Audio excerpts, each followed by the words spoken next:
ইচ্ছা, আশা, প্রত্যাশা, আকাঙ্ক্ষা এসবই তো মানব সমাজের চালিকা শক্তি, তাই না? যদি কেউ আপনাকে প্রশ্ন করে যে আপনি কে, তবে আপনার উত্তর কি হবে? বিবেচনা করুন।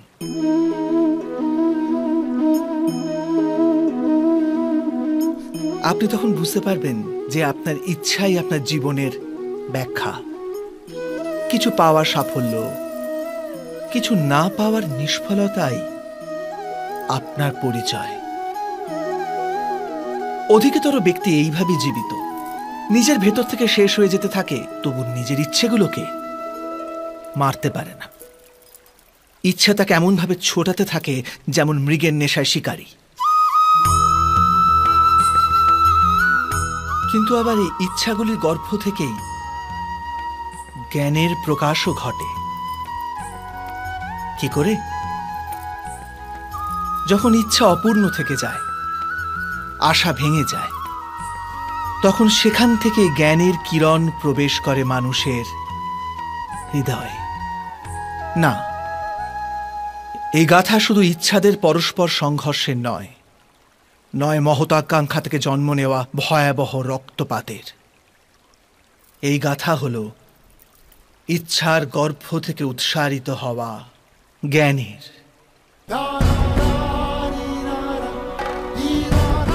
আমি বাসুদেব শ্রীকৃষ্ণ আপনাদের সকলকে নিমন্ত্রণ জানাচ্ছি এই যাত্রা শুরু করার, যা জীবনের মর্ম শেখাবে, মনুষ্যত্বের ধর্ম শেখাবে, পাঁক থেকে উঠে এসে পদ্ম হয়ে ফোটার ধর্ম শেখাবে।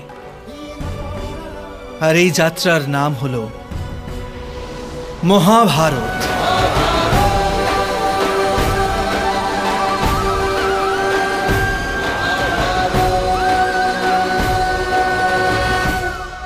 সন্তানের ভবিষ্যৎ সুখে ভরে তোলার চেষ্টা, এই তো প্রত্যেক মাতা পিতার প্রথম কর্তব্য, যাদের আপনি এই সংসারে এনেছেন, যাদের কর্মের দ্বারা এই জগৎ আপনারও পরিচয় পাবে ভবিষ্যতে। তাদের ভবিষ্যৎ সুখদায়ক করার চেষ্টার চেয়ে অধিক গুরুত্বপূর্ণ আর কি বা হতে পারে? কিন্তু সুখ আর সুরক্ষা, এসব কি মানুষের কর্ম থেকেই প্রাপ্ত হয় না?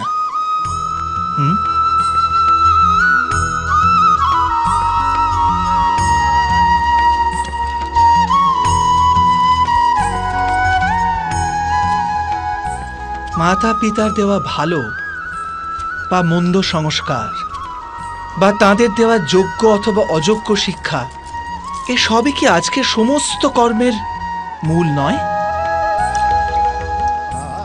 সংস্কার আর শিক্ষার থেকে তৈরি হয় মানুষের চরিত্র।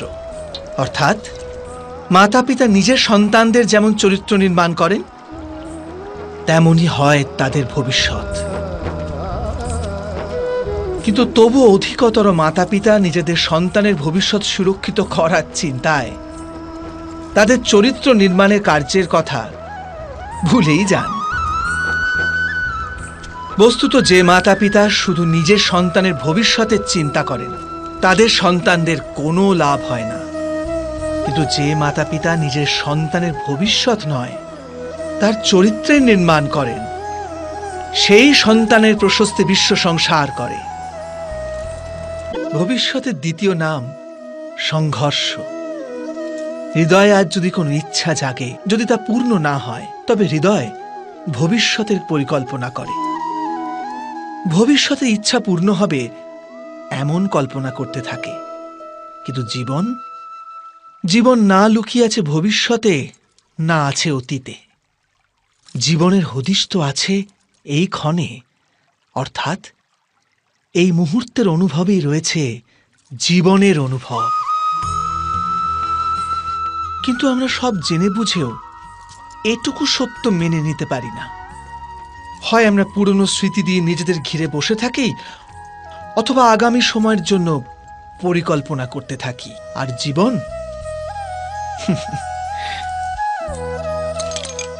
জীবন বয়ে চলে। এই সত্য যদি আমরা হৃদয়ে গেঁথে নিই যে না আমরা ভবিষ্যৎ দেখতে পাই, না আমরা ভবিষ্যৎ নির্মাণ করতে পারি, আমরা তো কেবল ধৈর্য আর সাহসের সাথে ভবিষ্যৎকে আলিঙ্গন করতে পারি, স্বাগত জানাতে পারি ভবিষ্যৎকে। আর তবেই কি জীবনের প্রতি মুহূর্ত জীবনের দ্বারা মুখরিত হয়ে উঠবে না? কখনো কখনো কোনো ঘটনা মানুষের জীবনের সমস্ত পরিকল্পনা ভেঙে দেয়, আর মানুষ সেই আঘাতকে জীবনের কেন্দ্র বানিয়ে নেয়।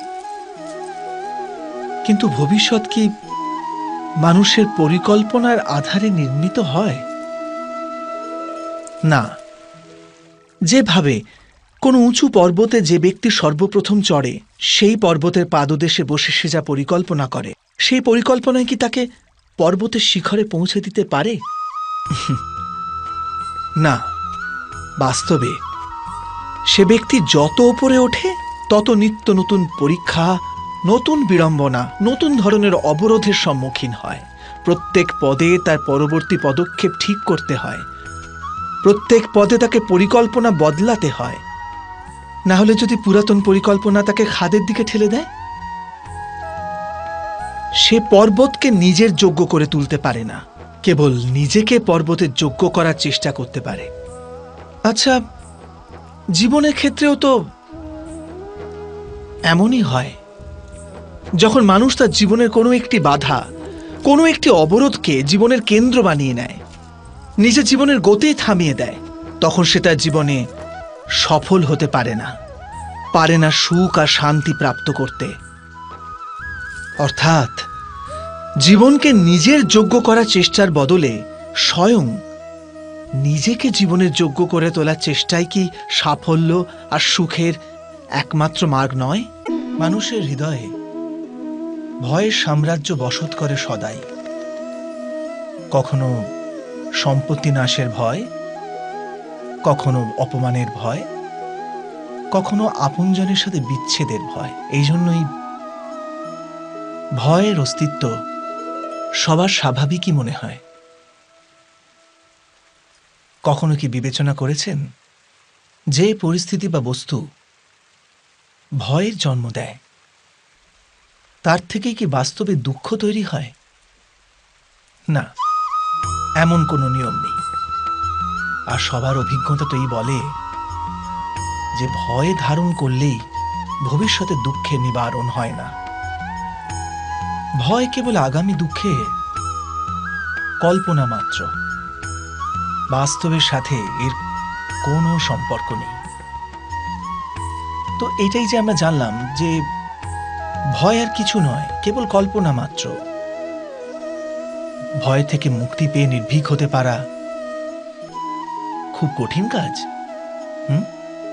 জগতে প্রত্যেক ব্যক্তির কোনো না কোনো দুর্বলতা অবশ্যই আছে। যেমন কেউ খুব অধিক বেগে দৌড়াতে পারে না, কেউ অধিক ভার গ্রহণ করতে পারে না, কেউ কোনো অসাধ্য রোগে পীড়িত হয়ে পড়ে, তো কেউ বিদ্যাপাঠ স্মরণে রাখতে পারে না। এরকম অনেক উদাহরণ আরো আছে। আপনি কি এমন কোনো ব্যক্তিকে জানেন যার সমস্ত প্রাপ্তি ঘটেছে? কিন্তু আমরা জীবনের একটি দুর্বলতাকে জীবনের কেন্দ্র বানিয়ে ফেলি, যে কারণবশত হৃদয়ে দুঃখ আর অসন্তোষ ঘিরে থাকে সদা। দুর্বলতা মানুষ জন্ম থেকে অথবা কোনো দুর্ঘটনার মাধ্যমে প্রাপ্ত করে, কিন্তু দুর্বলতাকে মানুষের মন নিজের অক্ষমতা বানিয়ে ফেলে।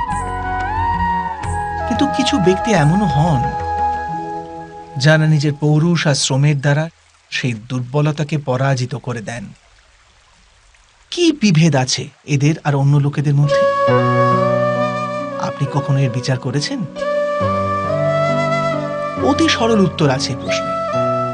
যে ব্যক্তিকে দুর্বলতা পরাজিত করতে পারে না, যে পৌরুষের প্রমাণ দেবার সাহস রাখে হৃদয়ে, সেই দুর্বলতাকে পার করতে পারে।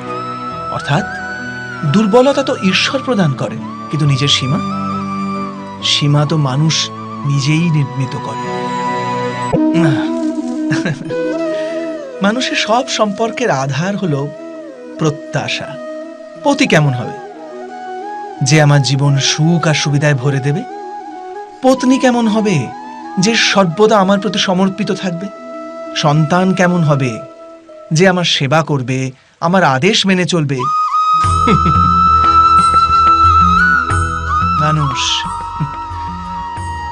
মানুষ প্রেম তাকেই দিতে পারে যে তার প্রত্যাশা পূর্ণ করতে পারে, আর প্রত্যাশা নিয়তি হচ্ছে ভঙ্গ হওয়া। কি করে? কারণ প্রত্যাশা মানুষের মস্তিষ্কে জন্ম নেয়। কোন অন্য ব্যক্তি তার প্রত্যাশার কথা জানতেই পারে না। পূর্ণ করার প্রবল ইচ্ছে থাকলেও কোনো মানুষ কারোর সকল প্রত্যাশা পূর্ণ করতে পারে না, আর তার থেকেই জন্ম নেয় সংঘর্ষ। সকল সম্পর্ক সংঘর্ষে পরিবর্তিত হয়ে যায়। কিন্তু মানুষ যদি প্রত্যাশাকে সম্পর্কের আধার না বানায়, আর স্বীকার করে যে কেবল সম্পর্কই মূল আধার, তবে কি জীবন আপনা থেকেই সুখ আর শান্তিতে ভরে যাবে না? পূর্বপুরুষের ইচ্ছা, আশা, মহতাকাঙ্ক্ষা, ক্রোধ, বিবাদ, প্রতিশোধ, এ সব কিছুর ভার নতুন প্রজন্মকে বহন করতে হয়। মাতা পিতা নিজের সন্তানকে দিতে তো চান বিশ্বের সমস্ত সুখ, কিন্তু দিয়ে ফেলেন নিজের জমানো পীড়ার সত্তা। দিতে চান অমৃত, কিন্তু সাথে সাথে বিষের ঘড়াও পূর্ণ করে দিয়ে যান। আপনি বিচার করুন, আপনি আপনার সন্তানকে কি দিয়েছেন জীবনে? অবশ্যই প্রেম, জ্ঞান, সম্পত্তি এসব দিয়ে থাকবেন, কিন্তু তার সাথে সাথে ওদের মনকে বিষে দেননি তো পূর্ব শর্ত দিয়ে? ভালো মন্দের পূর্ব পরিকল্পিত ব্যাখ্যা দেননি তো? ব্যক্তির সাথে ব্যক্তির, সমাজের সাথে সমাজের, রাষ্ট্রের সাথে রাষ্ট্রের এই সংঘর্ষ পূর্ব ব্যাখ্যার থেকে নির্মিত নয় কি? হত্যা, মৃত্যু, রক্তপাত, এসব কি পূর্ব ব্যাখ্যা থেকে জন্মায় না? অর্থাৎ মাতা পিতা নিজের সন্তানকে জন্মের সাথে সাথে মৃত্যুর দানও দেন, প্রেমের প্রকাশের সাথে সাথে ঘৃণার অন্ধকার উপহার দেন। আর অন্ধকার মনের হোক, হৃদয়ের হোক বা বাস্তবিক হোক, তার থেকে কেবল ভয়ের উৎপত্তি হয়, কেবল ভয়। জীবনের প্রতি ক্ষণ নির্ণয়ের ক্ষণ। প্রত্যেক পদে আগামী মুহূর্তের নির্ণয় করতে করতে যেতে হয়। আর নির্ণয় নিজের প্রভাব রেখে যায়। আজকের নেওয়া নির্ণয় ভবিষ্যতের জন্য সুখ বা দুঃখ লিখে রেখে দেয়, না কেবল নিজের জন্য, নিজের পরিবারের জন্যেও, আগামী প্রজন্মের জন্য বটে। যখন কোনো সংশয় সামনে এসে দাঁড়ায়, মন ব্যাকুল হয়ে যায়, অনিশ্চয়তায় ভরে যায়। নির্ণয়ের সেই ক্ষণ এক যুদ্ধে পরিণত হয়, আর মন হয়ে ওঠে যুদ্ধভূমি। অধিকাংশ নির্ণয় আমরা সংশয় থেকে বার হওয়ার জন্য নিই না, কেবল মনকে শান্ত করার জন্য নিয়ে থাকি। কিন্তু কেউ কি ছুটতে ছুটতে খাবার খেতে পারে? না। তবে কি যুদ্ধে যুঝতে থাকা কোনো মন সঠিক নির্ণয় নিতে পারে? বাস্তবে শান্ত মনে যে ব্যক্তি নির্ণয় নেয়, সে নিজের জন্য সুখময় ভবিষ্যৎ নির্মাণ করতে পারে। কিন্তু নিজের মনকে শুধু শান্ত করতেই যদি কেউ কোনো নির্ণয় নেয়, তবে সে ব্যক্তি নিজের জন্য ভবিষ্যতে কাঁটা বৃক্ষ রোপণ করে। সময়ের প্রারম্ভ থেকে মানুষকে একটি প্রশ্ন সদাই পীড়া দেয়, যে তারা নিজের সম্পর্কগুলিতে অধিকতম সুখ আর ন্যূনতম দুঃখ কিভাবে লাভ করতে পারে। আচ্ছা, আপনার সমস্ত সম্পর্ক কি আপনাকে সম্পূর্ণ সন্তোষ দিতে পেরেছে? বিচার করুন। আমাদের জীবন সম্পর্কের উপর দাঁড়িয়ে আছে। এ জীবনের সুরক্ষাও এই সম্পর্কের উপরই টিকে আছে। সেই কারণে আমাদের জীবনের সমস্ত সুখের আধারও এই সম্পর্ক। কিন্তু তবু আমাদের সম্পর্কগুলি থেকেই বেশিরভাগ দুঃখের জন্ম কেন হয়? সর্বদা সংঘর্ষ এই সম্পর্কগুলি থেকেই কেন উৎপন্ন হয়? কখনো বিচার করেছেন? যখন কোনো ব্যক্তি অন্য ব্যক্তির চিন্তাধারা বা কাজকে স্বীকার করে না, তার ভেতরে কোনো পরিবর্তন আনার প্রচেষ্টা করে, তখন সংঘর্ষের জন্ম হয়। অর্থাৎ যত অধিক অস্বীকার তত অধিক সংঘর্ষ, আর যত অধিক গ্রহণ ক্ষমতা ততই অধিক সুখ। এটা বাস্তব নয়? যদি মানুষ স্বয়ং নিজের প্রত্যাশার উপরে অঙ্কুশ টানে, নিজের বিচারধারাকে পাল্টায়, কোনো অন্য ব্যক্তিকে পাল্টানোর প্রচেষ্টা না করে স্বয়ং নিজের ভিতরেই পরিবর্তন আনার প্রয়াস করতে থাকে, তবে কি সম্পর্কতে সন্তোষ লাভ করা খুব কঠিন হবে? অর্থাৎ স্বীকার করে নেওয়াই কি সম্পর্কের বাস্তবিক অর্থ নয়? দুই ব্যক্তি যখন নিকটে আসে তখন তারা একে অপরের জন্য সীমা আর মর্যাদা নির্ধারণ করার চেষ্টা অবশ্যই করে। আমরা যদি সমস্ত সম্পর্কগুলিকে বিচার করে দেখি, এই সমস্ত সম্পর্কের আধার সেই সীমারেখা যা আমরা একে অপরের জন্য নির্মাণ করি। আর যদি অজান্তে সেই দ্বিতীয় ব্যক্তি সেই সীমারেখা লঙ্ঘন করে, তাহলে সেই ক্ষণেই আমাদের হৃদয় ক্রোধে ভরে যায়। এই সীমারেখার বাস্তবিক রূপ কি আমরা কি কখনো বিবেচনা করেছি? সীমা বেঁধে দিয়ে আমরা দ্বিতীয় ব্যক্তিকে নির্ণয় করার অনুমতি দিই না, নিজের নির্ণয় সেই ব্যক্তির উপর চাপিয়ে দিই। অর্থাৎ তার স্বতন্ত্রতাকে অস্বীকার করি আমরা। আর যখন স্বতন্ত্রতাকে অস্বীকার করা হয় তখন তার হৃদয় দুঃখে ভরে যায়। আর যখন সে সীমারেখা লঙ্ঘন করে তখন আমাদের হৃদয় ক্রোধে ভরে যায়। এমনটাই হয় নাকি?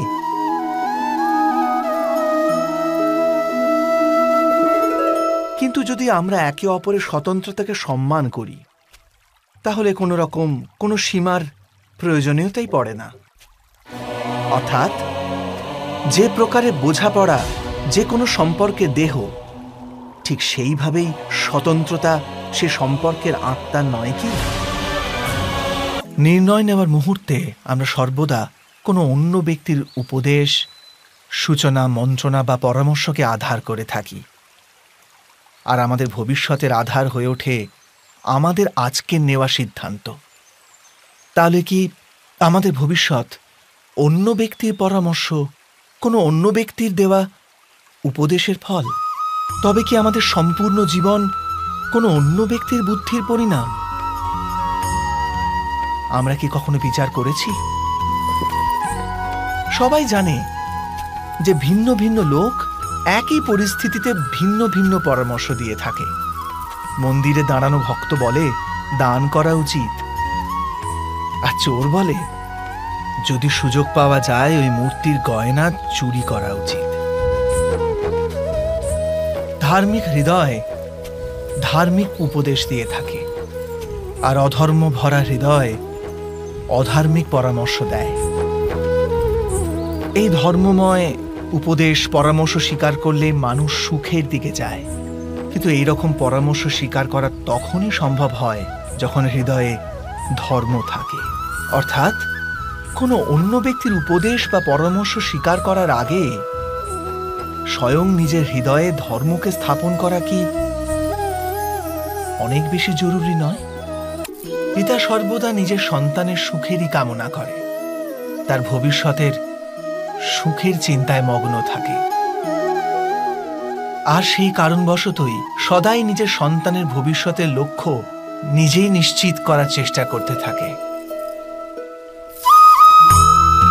যে পথে পিতা স্বয়ং চলেছে, যে পথের কাঁটা কাঁকড়ের সাথে সে পরিচিত, পথের ছায়া পথের তাপ সে স্বয়ং অনুভব করেছে, সেই পথেই তার পুত্রও চলুক, এই ইচ্ছাই থাকে প্রত্যেক পিতার।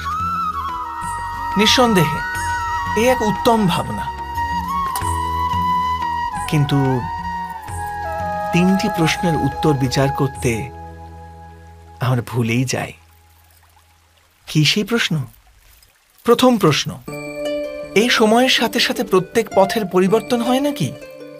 সময় কি সর্বদা নতুন পরীক্ষার সম্মুখীন করে না?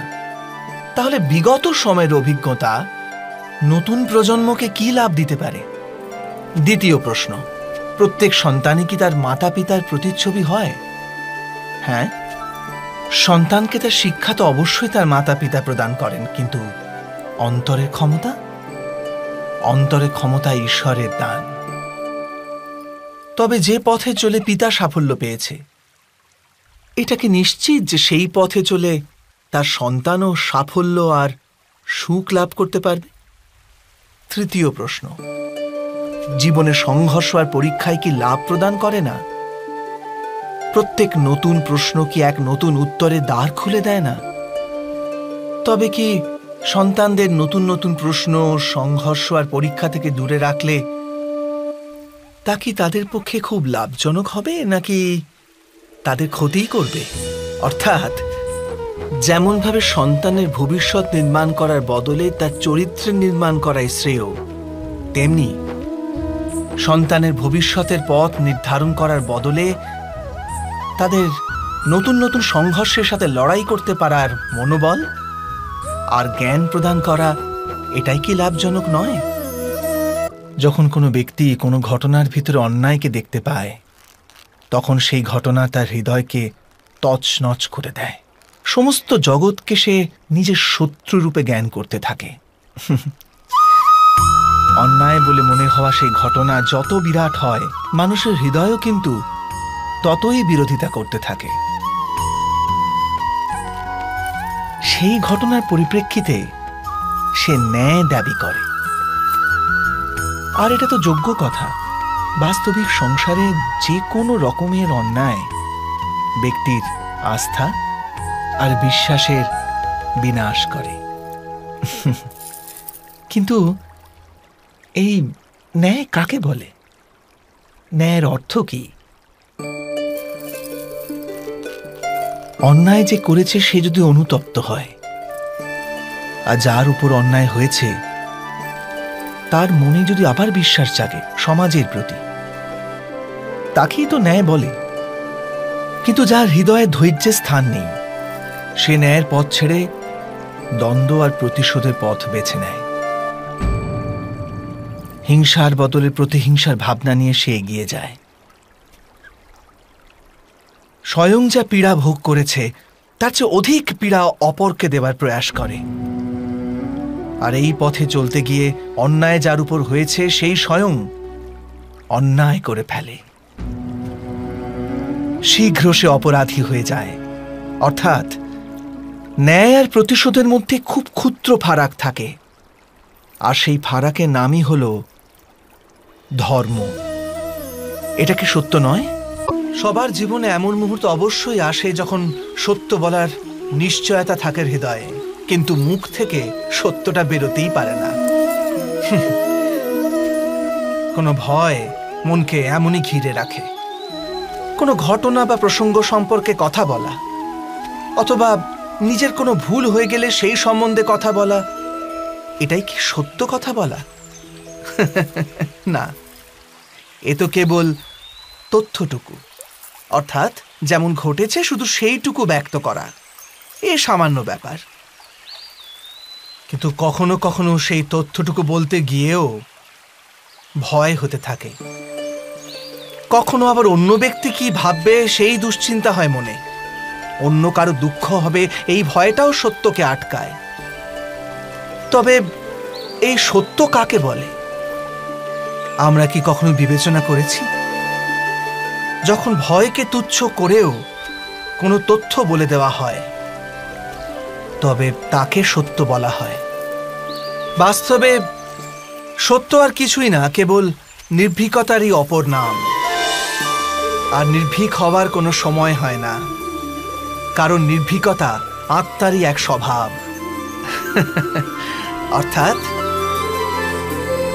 অর্থাৎ জীবনের প্রত্যেকটি ক্ষণই সত্য বলার ক্ষণ নয় কি? যখন কারো আশা ইচ্ছা ভঙ্গ হয়ে যায়, তখন তার হৃদয় ক্রোধে ভরে ওঠে। যে ব্যক্তিকে সে নিজের অপরাধী মনে করে তাকে দণ্ড দেবার প্রচেষ্টা করে। কিন্তু আমাদের ইচ্ছা বা আশা ভঙ্গ হওয়া সর্বদাই কি কারো অপরাধে হয়? ইচ্ছা অপূর্ণ থাকার তো অনেক কারণ হতে পারে।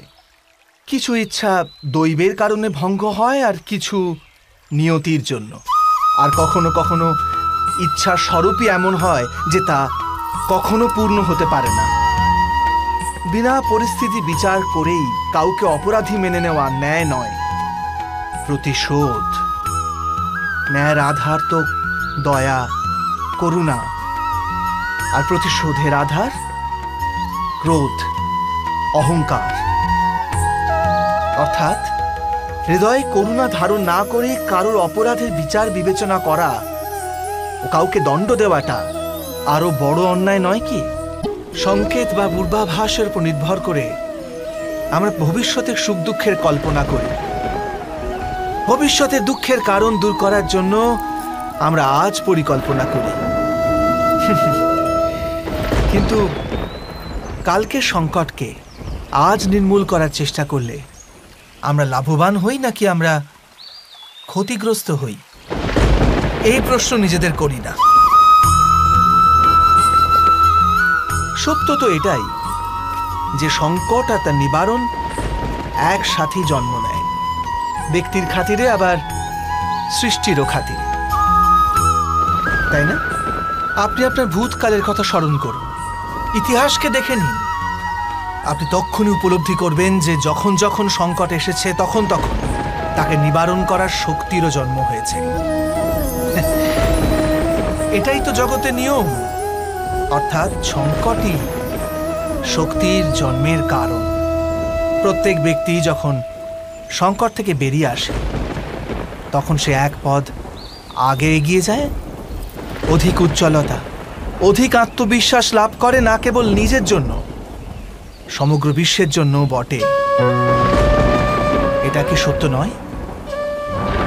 বাস্তবে সংকটের জন্ম মানে একটি সুযোগের জন্ম, নিজেই নিজেকে বদল করার, নিজের চিন্তাধারাকে আরো উঁচুতে নিয়ে যাওয়ার সুযোগ, নিজের আত্মাকে অধিক বলবান আর অধিক জ্ঞানমণ্ডিত করার সুযোগ।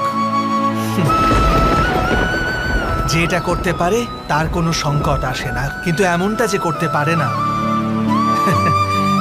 সে তো স্বয়ংই এক সংকট হয়ে পড়ে বিশ্বের জন্য। পরম্পরার মধ্যে ধর্মের অবস্থান, আর প্রথাই ধর্মকে ধরে রাখার দায়িত্ব বহন করে, এটা সত্যি। কিন্তু কেবল প্রথাকেই কি ধর্ম বলে? বিবেচনা করুন। সত্য তো এই যে যেমন ভাবে পাষাণের ভেতরে শিল্প থাকে, ঠিক তেমনি প্রথার মধ্যেও ধর্মকে পাওয়া যায়। এই পাথরের মধ্যেও শিল্প আছে। এই পাথরটাই শিল্প নয়। শিল্প ফুটিয়ে তোলার জন্য পাথরকে ভাঙতে হয়, অনাবশ্যক অংশগুলিকে কেটে বাদ দিতে হয়। ঠিক সেইভাবেই প্রথার মধ্যে ধর্মকে খুঁজে বার করতে হয়। যেমনভাবে ইন্দ্র পূজার প্রথা ত্যাগ করে গোবর্ধন পূজার ধর্ম আরম্ভ না যদি হতো, যাদবেরাও তাদের মুক্তির পথ খুঁজে পেত না। অর্থাৎ প্রথা পালনে যে বেশি গোঁড়ামি করে ধর্ম থেকে সে বঞ্চিত হয়ে যায়, আর পরম্পরার অন্ধ অনুকরণ যে করে সেও প্রকৃত ধর্মপরায়ণ হতে পারে না। কথায় আছে, হংস সর্বদা নীর-ক্ষীর পার্থক্য করতে পারে। দুধে জল মেশানো থাকলেও কেবল দুধটুকুই গ্রহণ করে। তবে কি যথার্থ ধর্মজ্ঞান পেতে হলে হৃদয়ে জ্ঞান থেকে প্রসূত বিবেক থাকা আবশ্যক নয়? আর সেই বিবেক না থাকলে যাকে আমরা ধর্ম বলে মনে করছি তা আসলে প্রকৃত ধর্মই নয়। এমনও তো হতে পারে ভবিষ্যৎকে আধার করে সবাই আজকে নির্ণয় করতে চায় ভবিষ্যতে সুখ লাভ হবে, ভবিষ্যৎ সুরক্ষিত হবে, এমন নির্ণয় আজ করার প্রয়াস করতে থাকে সবাই। আপনি নিজের জীবনেই দেখুন, আপনার অধিকতর নির্ণয়ের মূলে ভবিষ্যতের চিন্তা থাকে না। আর কেনই বা হবে না? নিজের জীবনকে সহজ ও সুখময় বানিয়ে তোলার প্রচেষ্টা করার অধিকার সবার আছে, কিন্তু ভবিষ্যৎ তো কেউ জানে না, কেবল কল্পনাই করা যেতে পারে। তবে জীবনের সমস্ত গুরুত্বপূর্ণ নির্ণয় কল্পনার উপর নির্ভর করেই আমরা করি। এই নির্ণয় করার কোনো তৃতীয় পথ হতে পারে? বিবেচনা করুন, সমস্ত সুখের আধার ধর্ম, আর সেই ধর্ম মানুষের হৃদয়ে স্থাপিত। অতএব প্রত্যেক নির্ণয়ের পূর্বে স্বয়ং নিজের হৃদয়কে প্রশ্ন অবশ্য করে নিন যে এই নির্ণয় স্বার্থ থেকে জন্মেছে না ধর্ম থেকে। এটুকুই কি যথেষ্ট নয়?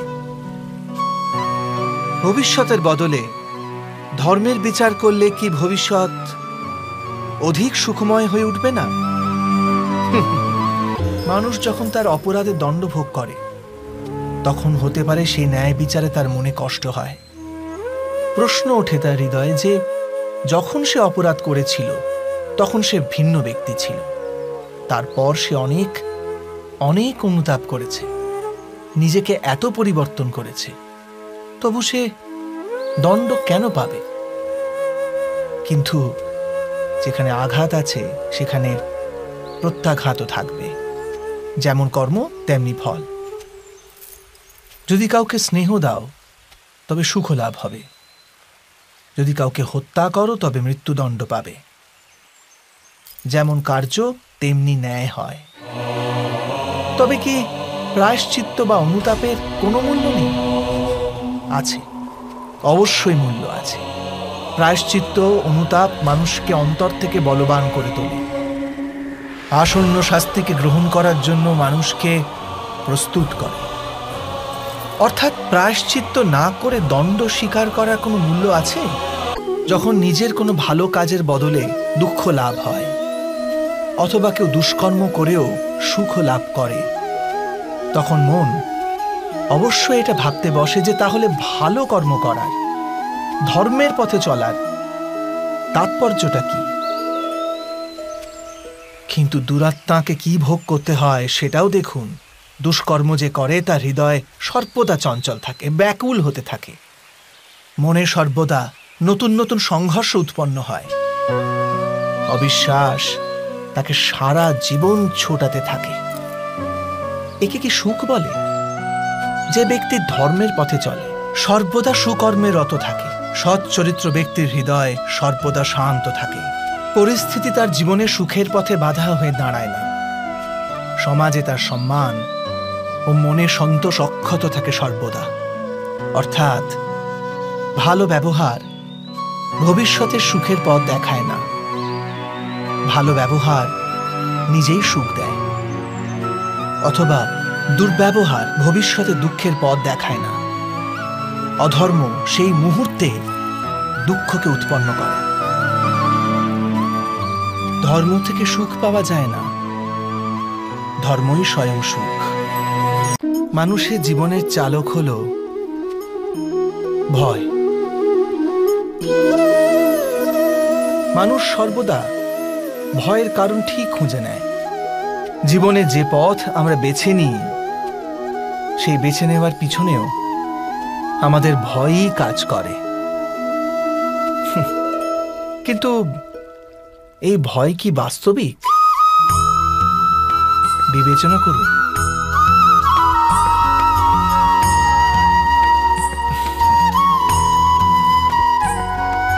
ভয়ের অর্থ আগামী সময়ের বিপত্তির কল্পনা। কিন্তু সময়ের প্রভু কে? না আমরা সময়ের প্রভু, আর না আমাদের শত্রু অথবা আমাদের প্রতিস্পর্ধী। সময় তো ঈশ্বরের অধীনে চলে।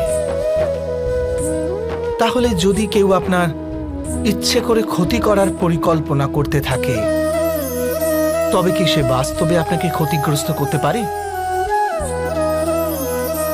না।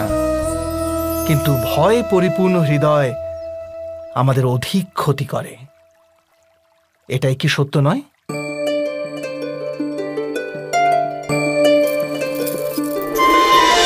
বিপত্তির সময় ভয়ভীত হৃদয় যথার্থ নির্ণয় করে না, অতএব বিপত্তিকে অধিক পীড়াদায়ক বানিয়ে তোলে। কিন্তু বিশ্বাসে পরিপূর্ণ হৃদয় বিপত্তির মুহূর্তকেও সরলভাবে পার করতে পারে। অর্থাৎ যে কারণে মানুষ হৃদয়ে ভয়কে স্থান দিয়ে থাকে, ভয় ঠিক তার বিপরীত কার্য করে। এটাই কি সত্য নয়? জীবনে আসন্ন সংকটের সম্মুখীন হওয়ার জন্য মানুষ যখন নিজেকে অযোগ্য মনে করে, যখন তার নিজের শক্তির উপর বিশ্বাস থাকে না, তখন সে সদ্গুণ ত্যাগ করে দুর্গুণ আপন করে নেয়। সম্ভবত মানুষের জীবনের কলুষ বৃত্তি তখনই জন্ম নেয় যখন তার অন্তরে আত্মবিশ্বাস থাকে না। আত্মবিশ্বাসী শিষ্টের ধারণ করে। এই আত্মবিশ্বাস কাকে বলে?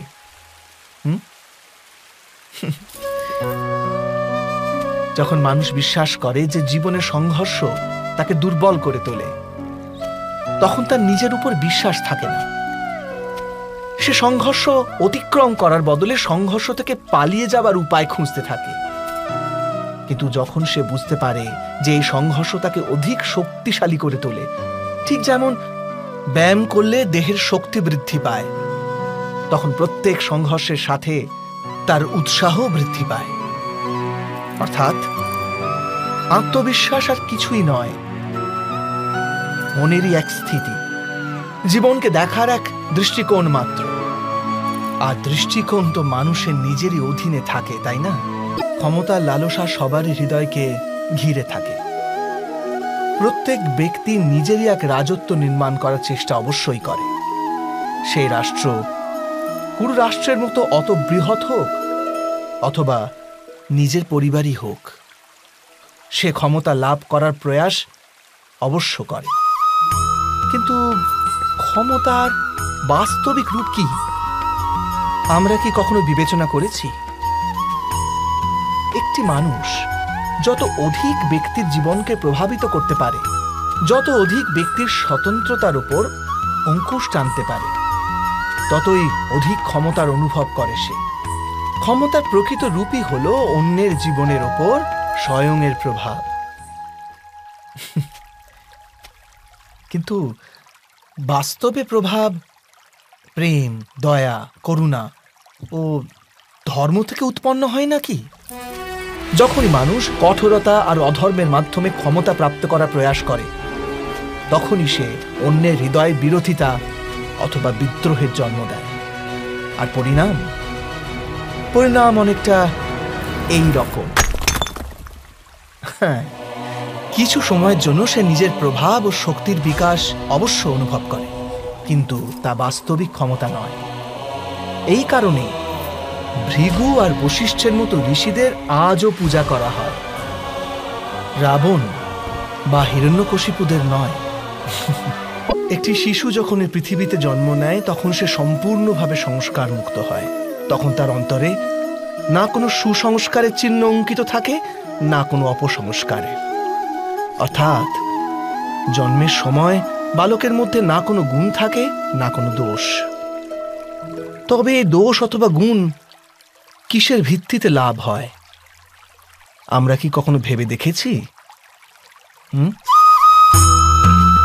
যে কথা মাতা পিতার মুখে নিরন্তর শোনা যায়, সেসব কথাই তাদের সন্তানের হৃদয়ে সংস্কারের রূপ নেয়। যেমন কোনো গ্রামে নদীর তট অব্দি একটা আলপথ আপনি নির্মিত হয় কেবল সেই পথে বারবার চলার দরুন। অর্থাৎ মাতা পিতার হৃদয়ের ইচ্ছাই তাদের সন্তানের হৃদয়ে দোষ অথবা গুণ হয়ে জন্ম নেয়। এটাই কি সত্য নয়? কিন্তু তবু যখন তাদের সন্তানের মধ্যে কোনো দোষ দেখা যায়, তখন মাতা পিতা আশ্চর্য ও দুঃখিত হয়ে পড়েন। মাতা পিতা হৃদয়ে এই প্রশ্নই করে যে তাদের সন্তানের মধ্যে এই অপসংস্কার এলো কেমন করে? সত্য তো এটাই যে মাতা পিতা নিজের সন্তানের মনে অজান্তেই অপসংস্কারে বীজ রোপণ করেন, যা তাদের সন্তানের হৃদয় ভূমিতে কুশিক্ষার বৃক্ষ হয়ে মাথা তোলে। অর্থাৎ নিজের সন্তানদের সুসংস্কার আর ধর্মপরায়ণ করে তোলার আশা রাখে যে মাতা পিতা, তাদের সর্বপ্রথম তাদের নিজের হৃদয়ের ইচ্ছার উপর নিয়ন্ত্রণ রাখাটা অনিবার্য নয় কি? জ্ঞান প্রাপ্তি সর্বদা সমর্পণের মাধ্যমেই হয়, এ আমরা সকলেই জানি। কিন্তু সমর্পণের বাস্তবিক গুরুত্ব কি আমরা কি কখনো বিবেচনা করেছি? মানুষের মন সর্বদা জ্ঞান প্রাপ্তির পথে নানান বাধা সৃষ্টি করে। কখনো কোনো অন্য বিদ্যার্থীর প্রতি ঈর্ষা জন্মায়, কখনো গুরুর শেখানো পাঠের উপর সন্দেহ উৎপন্ন হয়, আবার কখনো গুরু দেওয়া কোনো শাস্তি মনকে অহংকারে ভরিয়ে তোলে। তাই নয় কি এমনটাই হয় না? নানান সময় নানান রকম চিন্তা মনকে ব্যাকুল করে তোলে, আর মনের এমন অশান্ত স্থিতির কারণে আমরা জ্ঞান লাভ করতে পারি না। মনের সঠিক স্থিতি কেবল সমর্পণ থেকেই লাভ হয়। সমর্পণ মানুষের অহংকারকে নাশ করে, ঈর্ষা উচ্চাকাঙ্ক্ষা ইত্যাদি হীন ভাবনাকে দূর করে হৃদয়কে শান্ত করে আর মনকে একাগ্র করে। বাস্তবে ঈশ্বরের সৃষ্টিতে না জ্ঞানের অভাব আছে, না জ্ঞানী ব্যক্তি। গুরু দত্তাত্রেয় তো গাভী আর ষণ্ডদের থেকেও জ্ঞান লাভ করেছিলেন। অর্থাৎ বিষয় ব্রহ্মজ্ঞানের হোক অথবা জীবনের জ্ঞানের অথবা গুরুকুলে লাভ করা জ্ঞানের, তা অর্জন করার জন্য গুরুর চেয়ে অধিক গুরুত্বপূর্ণ সেই গুরুর প্রতি আমাদের সমর্পণ। এটাই কি সত্য নয়? একই গুরুর কাছে শিক্ষা লাভ করা সকল শিষ্য এক সমান বিদ্যা লাভ করতে পারে না। সকল শিষ্যকে গুরুর বচন শুনতে দেখা যায় ঠিকই, তাকে পূজা করতেও দেখা যায়, কিন্তু তারা সমান বিদ্যা লাভ করতে পারে না। কখনো ভেবে দেখেছেন কেন এমন হয়? সত্য তো এটাই যে বিদ্যা লাভে অসমর্থ শিষ্য সমর্পণের ভান তো করে, কিন্তু সমর্পণের বাস্তবিক অর্থ বুঝতেই পারে না। গুরুর চরণে ফুল নিবেদন করলে অথবা গুরুর আদেশ শুধু পালন করলে কি সমর্পণ প্রমাণ করা যায়? না। সমর্পণ তো যথার্থ হয় তখনই যখন গুরুর প্রতি মনে কোনো সন্দেহ না থাকে। গুরুর মুখ থেকে আদেশ উচ্চারিত হবার পূর্বে শিষ্য সেই কাজ সম্পন্ন করে ফেলে। গুরুর ভাবনার সঙ্গে শিষ্যের ভাবনা এক হয়ে যায়। শিষ্য যতক্ষণ নিজের গুরুর মধ্যে ব্রহ্মা বিষ্ণু মহেশ্বরের এই রূপ না দেখতে পায়, ততক্ষণ তার সমর্পণ সত্য হয় না। বাস্তবে সমর্পণ কোনো কার্যের নাম নয়। সমর্পণ তো হৃদয়ের ভাবনা আর মনের এক স্থিতির নাম। অর্থাৎ আমাদের অজ্ঞতার জন্য দোষ কেবল আমাদের মনেরই নয়। শ্রেষ্ঠত্বের অর্থ কি? শ্রেষ্ঠ হওয়ার অর্থ হলো অন্যদের চেয়ে অধিক জ্ঞান অর্জন করা। অর্থাৎ গুরুত্ব এই বিষয় নয় যে কত জ্ঞান স্বয়ং অর্জন করলো কেউ, গুরুত্ব এই বিষয়ে যে লাভ করা জ্ঞান অন্য ব্যক্তিদের চেয়ে অধিক কিনা। অর্থাৎ শ্রেষ্ঠ হওয়ার ইচ্ছা জ্ঞান প্রাপ্তির বাসনাকেও এক প্রতিযোগিতা বানিয়ে তোলে, আর প্রতিযোগিতায় বিজয় শেষ বিজয় হয় না।